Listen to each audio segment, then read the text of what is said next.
ikipe ya APR ihagaze ku minota 61, Rayon Sport ifite 59 mu gihe by'umukino wayo bitarasobanuka. So ngira ngo byinshi murabizi byabandirije uyu mukino, twagiye tubiganiraho mu biganiro byacu byatambutse, tuvuga amabaruwa Rayon Sport yasohoye yikoma abasifuzi bari designé. Ferwafa yabashubije babwira ko ibizi uko imikino iremereye ariko atari bo bagomba kwigenera abasifuzi. So designation yarakozwe irarangira, birangira abasifuzi Ngabo y'Isonga Patrick, Mugabo Eric ndetse na Ruhumuriza Justin, niba mbyibuka neza muze kumfasha. Yego nibyo. Aribo bahawe kuyobora umukino wa Bugesera Football Club. Umukino utangira ku isaha imwe n'umukino wa APR n'ikipe ya Gorilla Football Club. Babanje gutegereza kugira ngo batangire rimwe. Komiseri w'umukino yari Munyemana Hood i Bugesera, atanga go ahead umukino uratangira. Kipe arakina, Bugesera Football Club nk'ikipe yari iri mu rugo irametriza neza umukino, itsinda Rayon Sport igitego cyiza cyane cyatsinzwe na Ruhinda Farouk, igitego kimwe ku busa. Bajya kuruhuka, abantu twese badutegereje nyine ko haraza gukurikiraho iki mu gice cya kabiri. Rayon Sport yava inyuma ikishyura igitego ikanatsinda. Ku munota wa 7 w'igice cya kabiri cy'umukino, uwo bita Abedi Biramahire Christophe bamuhaye umupira waruturutse kuri kufra mu rubuga rw'amahina, arawurekipera acenga umukinnyi wa Bugesera, acenga umukinnyi wa kabiri wa Bugesera, uwa gatatu amutereka hasi. Umupira umusifuzi Ngabo y'Isonga agaragaza ko nta penalty yabaye. Ngabo y'Isonga Patrick hahita havamo contre-attaque y'ikipe ya Bugesera. Contre-attaque y'ikipe ya Bugesera mu gihe babakinnyi ba Rayon Sport bari barangaye bajya kurekrama, umukinnyi Yakubu w'ikipe ya Bugesera agenda yerekanya n'abakinnyi bo hagati, umupira baramupasa.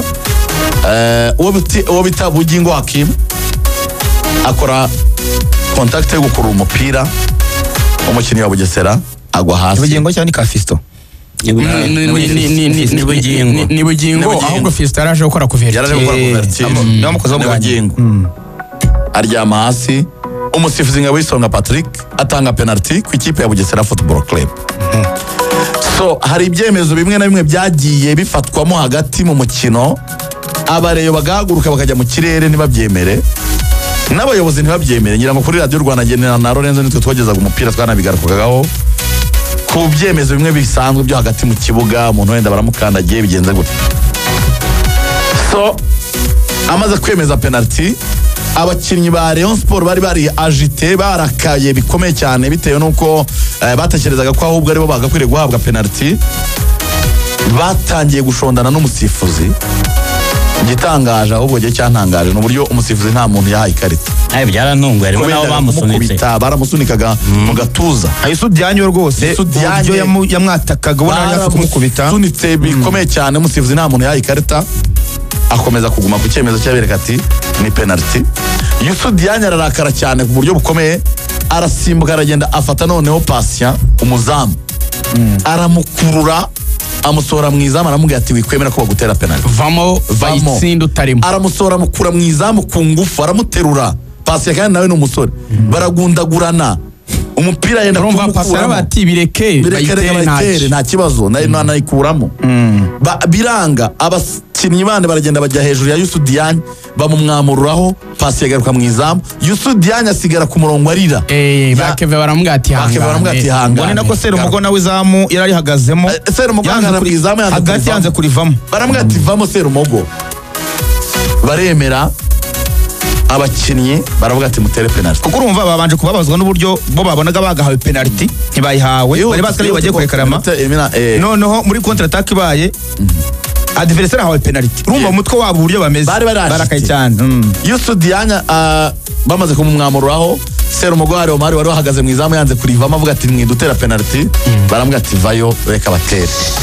Umar Aba ahabwa penalty, arayitsinda, bibi bitego bibiri by'ikipe ya Bugesera. Ubwo twageze ku minota 57 bibiri ku busa. Penalty y'uriya musore yanatumye agira ibitego 14 ubu ni top wa shampiyona y'u Rwanda yahise aca kuri Fort Nganye banganyaga 13. So ubwo icyakurikiyeho ni iki rero? Abafana ba Rayon Sport bari ku ruhande rudatwikiriye i Bugesera kuri fence y'ikibuga batangiye gutera ibinonko byari biraho n'uducupa tw'amazi n'ibindi babitera mu kibuga, babiteraho umusifuzi Ruhumuriza Justin yagombaga kuba yasifurira. Umusifuzi yagize ubwoba bwo kujya muri ibyo bintu yabonaga batera mu kibuga ahitamo kuvamo, ariko abafana bandi bari muri stade bose ba Rayon Sport bavuga bati nimuvemo nimutahe. Na perezida wa Rayon yagiye kubaho nyuma inzego z'umutekano ziragereza kwa Karuma Ayabonga Lebitsa Muhire Keve bajya gusaba imbabazi abafana bavuga ati mureke gutera amabuye, mureke umukino ukomeze. Abafana barabananira baravuga atoya.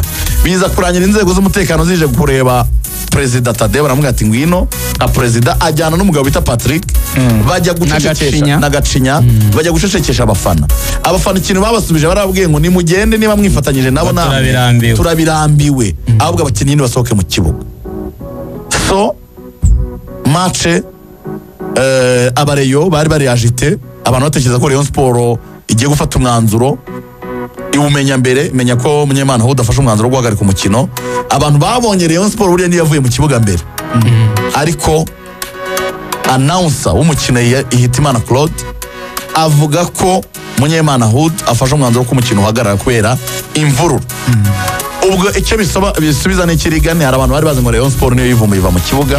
Oya, cyo ni ikintu gikomeye cyane. Ngo turi buganire mu ntabwo Rayon Sport yigeze yikora mu kibuga. Munyemana Hood yafashe umwanzuro ko umukino uhagarara kubera imvururu. Rayon ivamo na Bugesera ivamo ku mpamvu z'umutekano muke, apana kwivumbura ku ikipe ya Rayon Sport. Ngira ngo icyo ngicyo cyagomba gusubizwa. Hanyuma rero ibindi byakomeje ni ku kibuga. Abafana ama reaction bati abantu bajye bareke ibi bintu twabivuze na mbere n'ibindi byinshi. Twahereye aho kwizi yego mu buryo bworoshye cyane heraho. Ubundi duhere ku Rayon kiyanditse yihana abasifuzi ivuga ngo muduhereze abasifuzi bari buze kugira ubushishozi. Duheraho aho niho hantu hambere. Manza mbwira abanyarwanda ikintu wenda benshi hari igihe batamenya izi information uko ziba zimeze. Rayon ntabwo yari yakabonye abasifuzi bazayisifurira mu buryo buri official. Ferwafa ntago ikibatangaza mbere, ahubwo icyabaye designation irangiye kwa kundi abantu bafite abantu babareberera amakuru ya likinze, habonetse umuntu uri muri federation. Iyo baruwa yari irimo gusa kuvuga ngo hazaza abasifuzi bafite ubushishozi, ariko iyandikiwe sekretariya ya Ferwafa yaravugaga ngo umusifuzi kanaka na kanaka twamenye ko aribo mwaduhaye, ntimwemere ko badusifurira kubera ko ubwo impamvu rero yavugaga baravugaga ngo umusifuzi wo hagati mu kibuga ariwe Patrick kuri match ya Vision na Marine. Ikipe ya Vision yahaye umukinnyi wayo ikarita itukura, yanze igitego cyayo, yanze igitego cya Vision, yanze no gusifura amakosa. None yanze igitego cya Vision, umukinnyi wa Vision yaza kumurekaramaho. Kumwe umukinnyi yaza wanze igitego cyacu gute bishoboka gute cyari cyo brother. Kumwe umukinnyi abayisaza nyine mo kubona banze igitego cyabo. Vision yashyize hanze n'ama video icyo gihe. Amuha carton rouge. Mu kumuha carton rouge rero Rayon yaravugaga ngo ntabwo uyu muntu twizeye ukuntu yadusifurira, dore n'ikimenyimenyi yakoze ikosa kuri Vision na Marine ntimwigeze munagira icyo mwiprononsa ku kirego Vision yamutanzeho. Ubwo urumva ni ikintu yaheragaho nk'ishingiro ryo kumwikoma. Undi wo ku ruhande witwa Mugabo Eric, sibyo? We bavuga ko kuri match ya Mukura na Kiyovu nabwo yahaye imikino ya Mukura carton rouge ngo itavugwaho rumwe nawe bakavuga bati uyu musifuzi ntabwo tumwemera, bibaye byiza mwamuhindura. Tubanze duhera aho hantu. Reyo yari ifite uburenganzira bwo gusaba ko abasifuzi bahindurwa. Iyo nk'ikipe yemerewe gutanga ubusabe, ariko si itegeko ko ibyo yasabye byubahirizwa.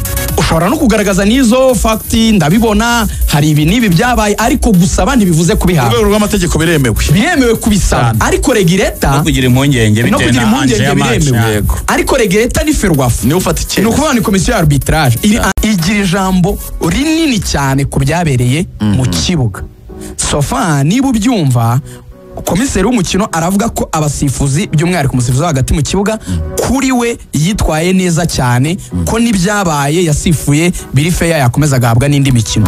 Iyo raporo rero ikiraho, mbanze mpera aho ngaho, nta kintu na kimwe kibaho mu mategeko y'umupira w'amaguru gikuraho ibyemezo bya komiseri w'umukino mu bintu byabereye mu mbago z'ikibuga. Ngo ikintu cyabaye mu kibuga kugeza ku minota 57 kingana na 2 ku busa bya Bugesera, kuba komiseri adakweshoninga namba imisifurire 100%, icyo manze mu gifate nk'ikintu giterese hariya ndakorwaho gitagatifu. Ni nka papa wato, nta kundi wabigenza, nuko nyine byarabaye.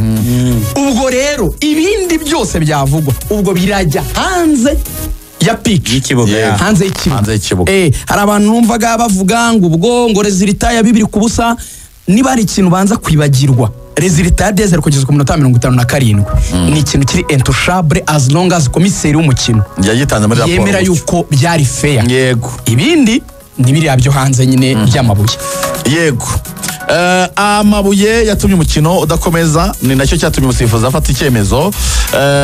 Minisita wa siporo Nelly Mukazayire yaranditse ati mwiriwe neza, hari amakuru twakomeje kubona ajyanye n'umukino wahuje Rayon Sport na Bugesera Football Club, cyane cyane imvururu zahabaye, tukaba twibutsa abakunzi ba ruhago ndetse n'abanyarwanda bose ko imyitwarire irimo imvururu mu bikorwa bya siporo itemewe kandi ihabanye n'amategeko. Ibijyanye n'uko umukino wagenze n'ibyo amakipe yaba afite y'ingingimira, hari izindi nzego ziteganywa n'amategeko bigomba kunyuramo muri Ferwafa no muri Rwanda Premier League bigahabwa umurongo. Natwe nka Rwanda Sports, ubwo ni Minisiteri ya Siporo, mu nshingano dufite no mu buryo dukorana n'izindi nzego tuzabikurikirana.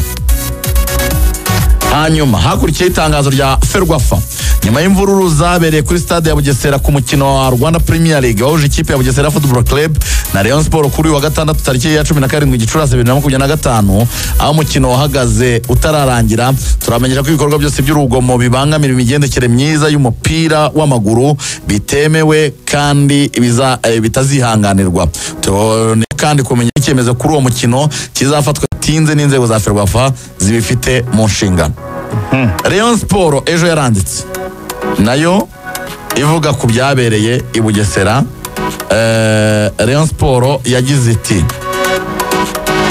ubuyobozi bwa Association Rayon Sport buramenyesha abakunzi b'umupira w'amaguru ko bwababajwe bikomeye n'ibyabereye kuri stade ya Bugesera ku wa gatandatu tariki ya 17 Gicurasi 2025, umukino wahuzaga Bugesera Football Club na Rayon Sport utabashije kurangira. Ibyabaye bihabanye n'indangagaciro z'umupira w'amaguru, gukina mu mucyo no kubahana.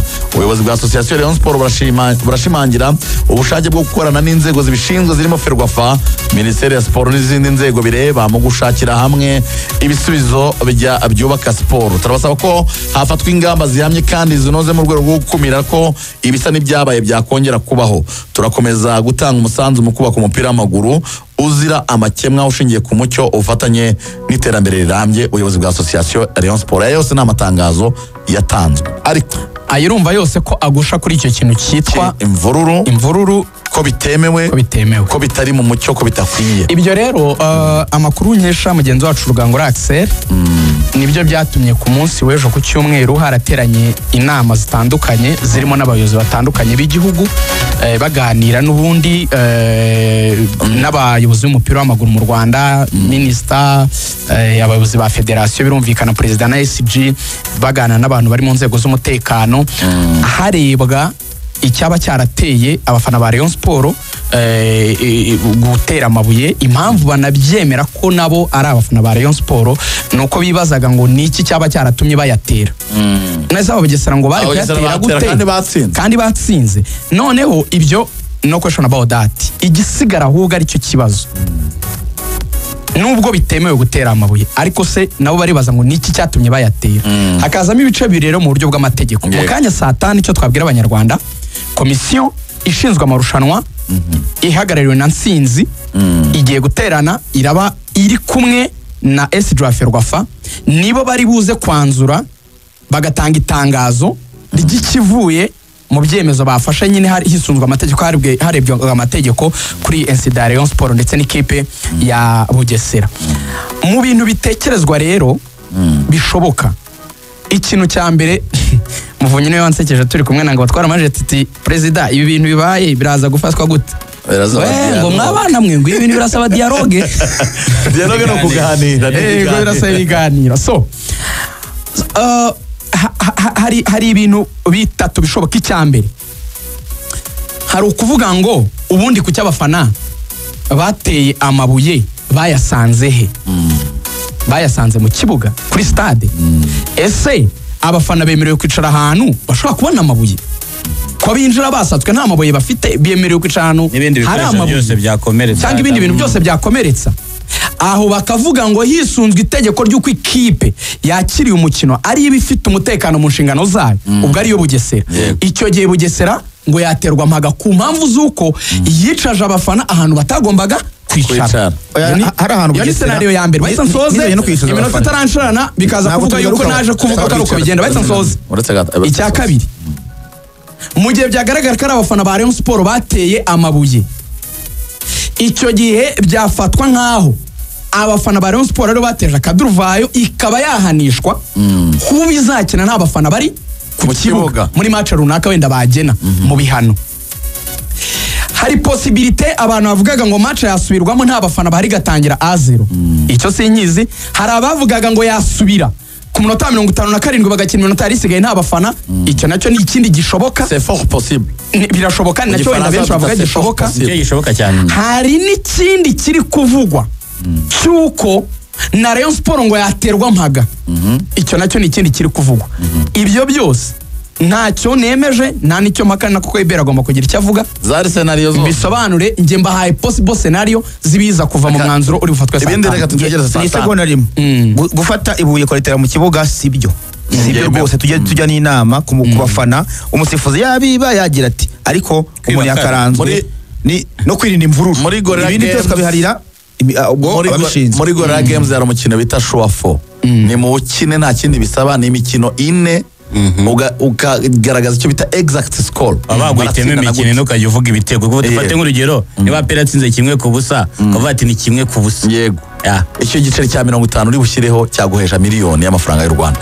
Murakoze cyane, nuko dushoje urubuga rw'imikino. Mwese mugire umunsi mwiza. Abategereze ibyemezo bya federasiyo. Iyi ni ikomeza, n'ejo tuzagaruka aribyo tuganiraho n'ejo bundi. Icyemezo kirajya ahagaragara. Yego.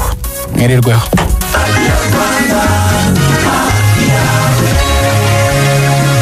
Ikintu cya mbere ni amakuru.